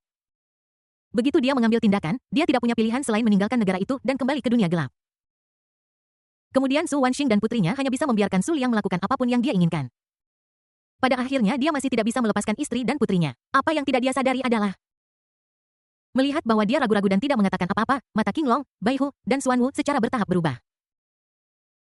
Mereka semua sangat mementingkan persaudaraan. Saudara itu seperti anggota badan dan wanita itu seperti pakaian. Menurut mereka, jika seorang saudara dalam kesulitan, mereka harus menyelamatkannya bahkan dengan risiko nyawa mereka. Tidak ada keraguan bahwa perilaku Jiang Tianqi hari ini akan menciptakan keretakan antara saudara-saudara. Ini adalah konspirasi telanjang Su Liang. Pengaturan dua Huajin tahap menengah sangat cerdik. Tidak lebih tidak kurang. Jika kurang, Jiang Tianqi akan mengambil tindakan tanpa ragu-ragu. Jika terlalu banyak, saudara-saudara akan menyerah dan tidak akan menyalahkannya. Ini adalah ujian kemanusiaan. Faktanya, tampaknya ada dua pilihan tetapi hanya ada satu. Itu berarti tidak mengambil tindakan. Begitu mereka mengambil tindakan, para pembunuh Skynet yang bersembunyi di kegelapan akan menjatuhkan mereka dalam satu serangan mendadak. Su Liang tidak akan membiarkan mereka kembali ke dunia gelap. Sekarang aku di sini. Aku mungkin juga mati di sini. Tembakan secara bertahap berhenti, Jiang Tianqi kembali sadar dari kebingungannya. Dia tahu pertempuran sudah berakhir dan tidak bisa menahan perasaan jengkel. Saya merasa sedikit menyesal karena tidak bertindak lebih awal, tetapi saya juga diam-diam merasa lega. Beberapa orang melihat ke arah pintu bar. Saya melihat sekelompok petugas polisi khusus membawa 4 atau 5 orang keluar dan sisanya adalah mayat yang sedang dibawa keluar. Melihat saudara-saudara yang familiar itu dibawa ke dalam mobil polisi, kelima orang itu sangat marah, tetapi mereka tidak berani mengambil tindakan. Segalanya telah berkembang sampai titik ini tidak ada kebutuhan lagi di lapangan. Seorang pemuda berseragam tempur khusus berlari mendekat ke Tang Xin untuk melapor. Lapor Kapten 95 penjahat terbunuh dan 5 ditangkap bagus sekali. Senyum muncul di wajah Tang Xin. Ini adalah pencapaian yang datang ke depan pintu Anda. Saya juga ingin berterima kasih kepada Su Liang atas informasinya. Beberapa jam yang lalu dia menerima telepon dari Su Liang yang mengatakan bahwa sekelompok teroris telah memasuki negara itu. Biarkan saja dia memimpin orang-orang untuk mengepung dan menekan mereka. Tang Xin selalu percaya pada perkataan Su Liang. Dia datang bersama anak buahnya dengan cara yang mengancam dan benar-benar menangkap sekelompok teroris di bar kecil ini. Meskipun orang-orang ini tidak memiliki senjata api atau senjata api lainnya, mereka tetap ingin melawan dengan pisau. Bagaimana mungkin Tang Xin dengan temperamennya yang kasar mentolerir ini? Mereka semua adalah teroris, toh, mati atau hidup. Hehe, kamu tidak datang menemuiku akhir-akhir ini, kupikir kamu sudah jatuh cinta dengan orang lain. Ternyata kamu masih peduli padaku. Tang Xin berpikir dengan gembira. Tidak ada yang salah dengan cara berpikirnya karena Su Liang telah mempertimbangkan hal ini. Aku tidak tahu berapa banyak protagonis yang akan kutemui di masa depan, jadi akan lebih mudah untuk menyelesaikan sesuatu jika aku memiliki seseorang di posisi tinggi di biro. Dia bisa saja mempromosikan Tang Xin tetapi tanpa kinerja, dia tidak akan bisa meyakinkan publik. Aku sedang memikirkan bagaimana cara menciptakan peluang untuk membantunya mencapai penjualan. Ketika kamu merasa mengantuk, seseorang akan memberimu bantal. Pada saat ini orang-orang dari kuil Dewa Perang muncul dan bayi pengalaman diantarkan ke pintu meminta kekuatan dan dukungan. Bab 146 protagonis ditinggalkan oleh teman dan keluarganya hadiah lotre yang kaya. Melihat polisi khusus pergi, Jiang Tianqi dan yang lainnya sangat marah dan sedih. Kenapa kamu tidak bertindak barusan? Bai Hu menatap Jiang Tianqi dengan sengit. Jika dia bertindak barusan, mungkin begitu banyak saudara tidak akan mati. Bai Hu, bagaimana kamu bisa berbicara kepada kakak seperti itu? Tenang, King Long lebih rasional dan menghentikannya. Namun, ada sedikit perubahan di matanya. Xuan Wu memalingkan kepalanya, jelas sedikit marah. Jiang Tianqi merasa tidak nyaman. Dia ingin menjelaskan tetapi tidak tahu harus mulai dari mana. Masalahnya memang dia tidak mengambil tindakan. Jangan salahkan saudara Tianqi lagi. Suzaku maju dan menyelesaikan masalah untuknya. Itu adalah dua Master Huajin. Bagaimana mungkin saudara Tianqi menjadi lawan mereka sendirian? Bahkan jika kita pergi untuk menyelamatkan mereka, bisakah kita? Polisi khusus itu bersenjata lengkap. Setelah mendengar penjelasannya, semua orang berangsur-angsur tenang. Bai Hu meminta maaf kepada Jiang Tianqi. Maafkan aku, saudara, aku impulsif tadi. Tidak apa-apa, Jiang Tianqi melambaikan tangannya. Bahkan ketika dia mengatakannya dengan lantang, dia bisa merasakannya. Sudah ada penghalang tak terlihat antara dia dan saudara-saudara ini. Dia menghela nafas, mengerutkan kening, dan bertanya. Bagaimana polisi menemukan jejakmu? Keempat jenderal itu saling memandang dan bisa melihat kebingungan di mata masing-masing. Mereka juga ingin tahu alasannya. Dengan keterampilan menyembunyikan mereka, polisi seharusnya tidak dapat menemukan mereka. Mata indah Zukui berbinar saat dia memikirkan sebuah kemungkinan. Mungkinkah itu Su Liang? Ketika beberapa orang mendengar ini, mata mereka berbinar dengan brilian. Sebelumnya mereka semua mengira Su Liang hanyalah seorang playboy dan tidak menganggapnya serius sama sekali. Sekarang kita tahu bahwa dia adalah pria kuat yang menyamar dan dia memiliki begitu banyak ahli di bawah komandonya. Tidak mengherankan bahwa dia menemukan jejak itu. Su Liang Jiang Tianqi juga merasa bahwa hanya Su Liang yang bisa melakukan hal sekejam itu. Dia langsung marah dengan urat-urat yang menonjol di lengannya dan niat membunuh yang membara. Ding, Jiang Tianqi sangat marah. Nilai penjahat plus 1000. Ding, pikiran Jiang Tianqi runtuh. Nilai penjahat plus 1000 malam. Tang Xin melepas seragam tempurnya dan mengenakan congsam dan muncul di depan Su Liang dengan gembira melaporkan penumpasan sore itu. Dia bertanggung jawab untuk menangkap dan membunuh begitu banyak penjahat dan dia dianugerahi jasa kelas 1. Sekarang yang perlu Anda lakukan adalah membiarkan insiden itu berfermentasi untuk sementara waktu menyebarkan reputasi Anda dan kemudian Anda bisa dipromosikan sesuka hati. Bagaimana mungkin Tang Xin tidak bersemangat? Jadi saat menghadapi Su Liang, dia sangat tajam lidahnya. Merasakan ketulusannya, Su Liang menyentuh kepalanya dan senyum muncul di wajahnya. Aku akan mengatur promosi untukmu sebentar lagi dan aku akan memberimu kejutan lain dalam beberapa hari ke depan. Mata Tang Xin benar-benar berbinar dan dia bekerja lebih keras lagi. Dia sedikit mengernyit seolah memikirkan sesuatu. Ngomong-ngomong, Saudara Liang, aku menemukan ada 4 orang lain yang datang bersama kelompok teroris itu. Mereka memiliki kemampuan anti-deteksi yang kuat dan tidak ada kamera pengintai di sekitarnya yang menangkap mereka. Interogasi tahanan itu, mereka tidak akan memberitahu saya apapun bahkan jika Anda memukuli mereka sampai mati. Saya ingin melihat berapa lama mereka bisa menahan diri. Pada titik ini dia masih sedikit marah karena dia telah membiarkan beberapa orang lolos. Mata Su Liang berkilat. Dia tahu bahwa keempat orang itu adalah 4 jenderal besar kuil Dewa Perang. Setelah memikirkannya, dia berkata abaikan saja orang-orang itu untuk saat ini apa gunanya menangkap mereka secara langsung. Alur cerita untuk protagonis baru saja dimulai dan pasti akan sangat menarik. Setelah polisi wanita yang menakjubkan itu pingsan karena kelelahan, Su Liang datang ke taman di luar. Merasa rentan, dia memutuskan untuk menggambar hadiah untuk menenangkan diri. Tenggelam dalam sistem, nilai penjahat telah terkumpul hingga 50.000 tanpa saya sadari lotre sistem. Ding, selamat kepada tuan rumah Anda memenangkan hadiah semangat plus 1. Seolah-olah angin sejuk berhembus dan dia merasa lebih baik dan pikirannya lebih jernih. Kekuatan mentalnya sudah kuat jadi plus 1 tidak banyak berpengaruh tanpa ragu Su Liang berbicara dengan ringan teruslah merokok. Ding, selamat kepada tuan rumah Anda memenangkan hadiah semangat plus 1. Saya merasa segar kembali dan kali ini perasaannya lebih jelas, tidak buruk. Su Liang merasakannya dan menemukan bahwa kekuatan mentalnya telah meningkat, membuat persepsinya tentang dunia luar lebih jelas. Meskipun tidak terlalu meningkatkan kekuatannya, itu meningkatkan Raja Guntur dan telekinesisnya. Jika Raja Guntur hanya seukuran rambut, dia bisa bertahan sangat lama. Jika dia menggunakan seluruh kekuatannya sekarang dan menghabiskan seluruh energi mentalnya, dia akan mampu menyetrum seorang Master Junior dari Ming Jin sampai mati. Ini sedikit membantu tetapi tidak banyak adapun telekinesis. Pikiran Su Liang bergerak sedikit dan perhatiannya terfokus pada meja marmer di depannya. Perlahan meja itu mulai mengapung dan perlahan bergerak di depannya. Su Liang mengumpulkan pikirannya dan meja batu seberat beberapa ratus pon itu jatuh ke tanah dengan suara keras. Masih agak sulit untuk membawa sesuatu yang beratnya beberapa ratus kilogram, dia berkata pada dirinya sendiri. Wush wush wush, pada saat ini beberapa sosok hantu muncul. Itu adalah pembunuh Skynet yang menjaga daerah itu yang datang setelah memperhatikan keributan bukan apa-apa turun. Su Liang melambaikan tangannya, para pembunuh Skynet menundukkan kepala mereka dan menghilang dengan tenang ke dalam malam. Lanjut setelah semua orang pergi Su Liang melanjutkan berbicara kepada sistem. Ding, selamat kepada tuan rumah Anda memenangkan hadiah keterampilan judi tingkat dewa. Sejumlah besar informasi membanjiri pikiran saya.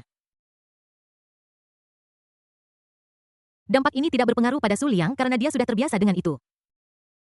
Aku hanya merasa sedikit aneh aku mendapat keterampilan tingkat dewa dari lotre.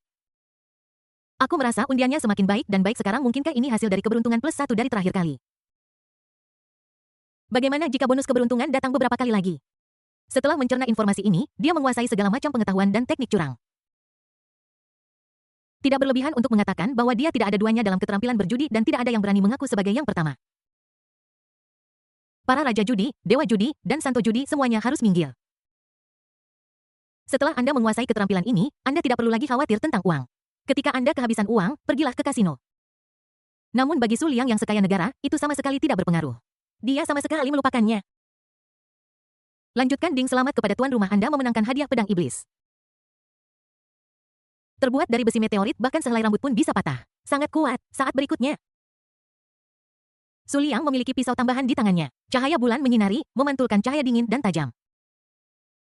Setelah melihatnya, itu terlihat cukup kuat, tetapi saya tidak tahu apakah sekuat yang dijelaskan.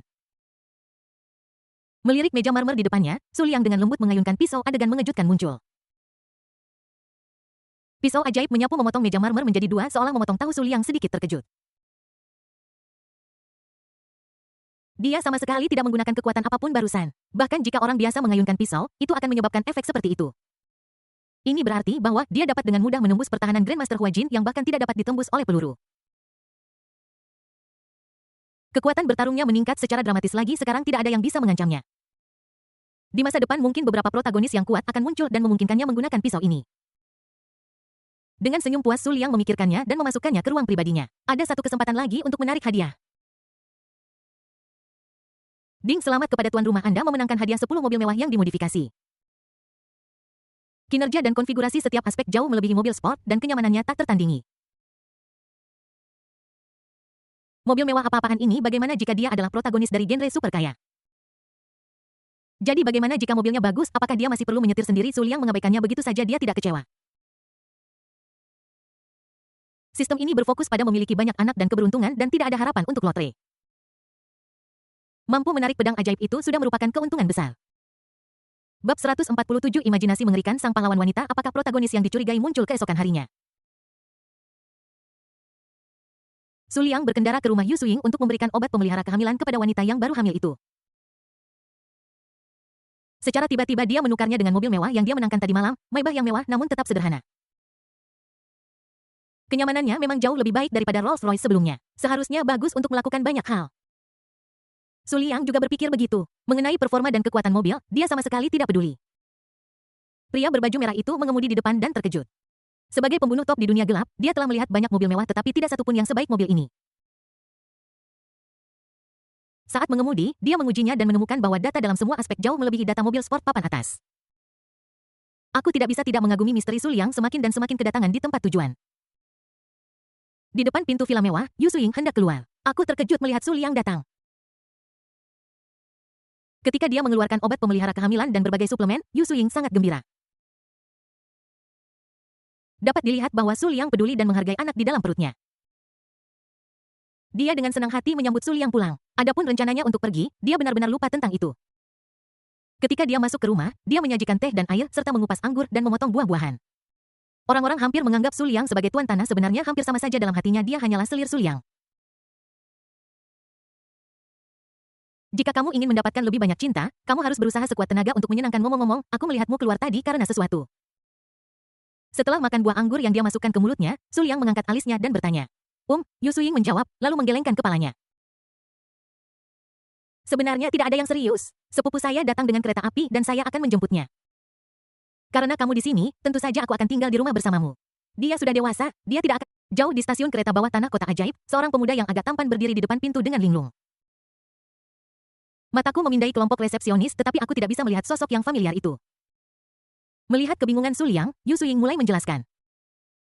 Saya lulus dari sekolah menengah atas tahun ini dan diterima di Universitas Shanghai. Saya berencana untuk datang ke sini lebih awal untuk membiasakan diri dengan lingkungan.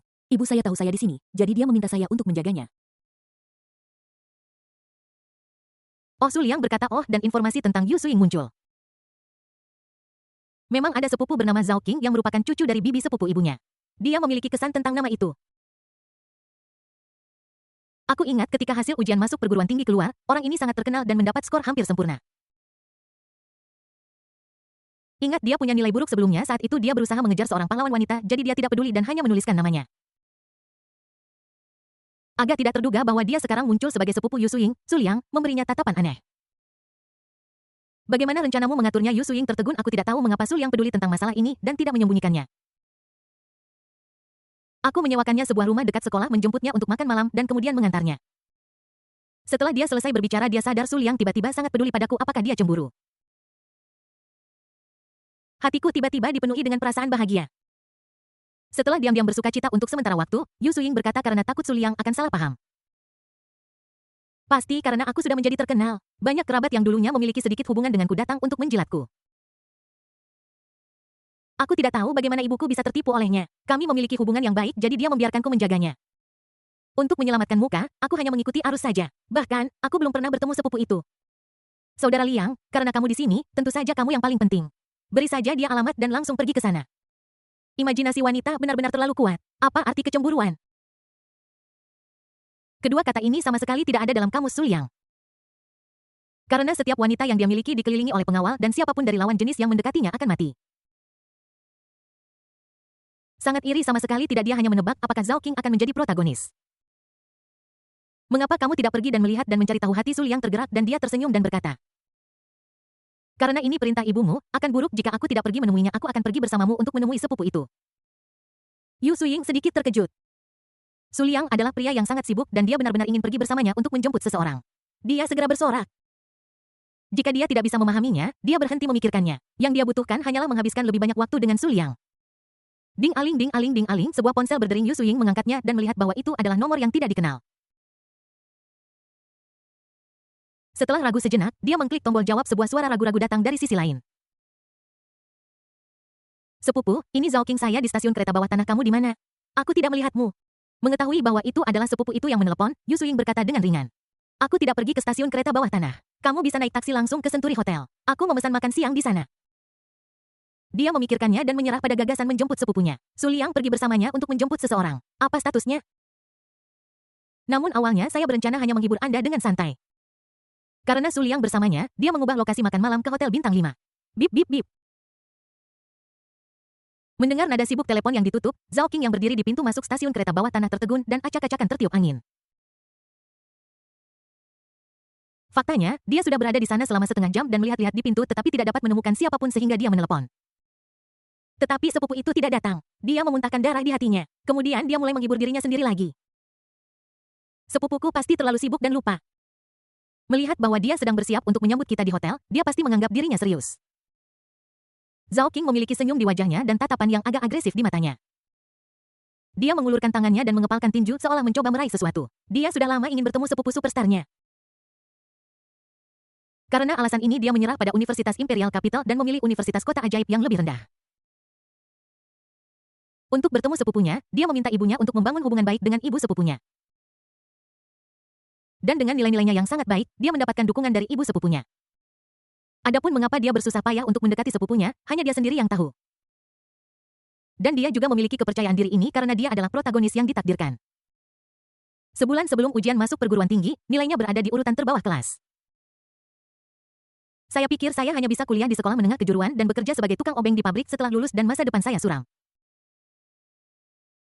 Pada saat ini sesuatu yang disebut sistem akademik super ditanamkan ke dalam pikirannya, nasibnya mulai berubah sejak saat itu. Sistem akademik super seperti namanya bertujuan untuk melatihnya untuk menjadi master akademik super waktu 1 bulan. Dia telah mempelajari semua pengetahuan di sekolah menengah dan menduduki peringkat pertama di sekolah pada tes penempatan akhir yang mengejutkan semua orang. Selama ujian masuk perguruan tinggi, dia memenuhi harapan semua orang dan mencapai skor yang hanya terpaut 1 poin dari nilai penuh. Tak terhitung jumlahnya universitas menawarkannya cabang Zaitun, tetapi dia menolak semuanya dan memilih Universitas Shanghai. Ini adalah sepupunya yang seorang superstar. Jantung Zhao Qing berdebar kencang memikirkan akan segera bertemu dengan dewi impiannya. Dia sangat bersemangat. Meminta kekuatan dan dukungan bab 148 Likuan Liku mentalitas runtuh. Su Liang berada di balik layar. Di pintu masuk Century Hotel, sebuah taksi perlahan mendekat. Sopir menghentikan mobil, menatap seorang pemuda di kursi penumpang, dan berkata sambil tersenyum. Adik kecil, kita sudah sampai di World Hotel. Totalnya 250. Zhao King memasang wajah muram.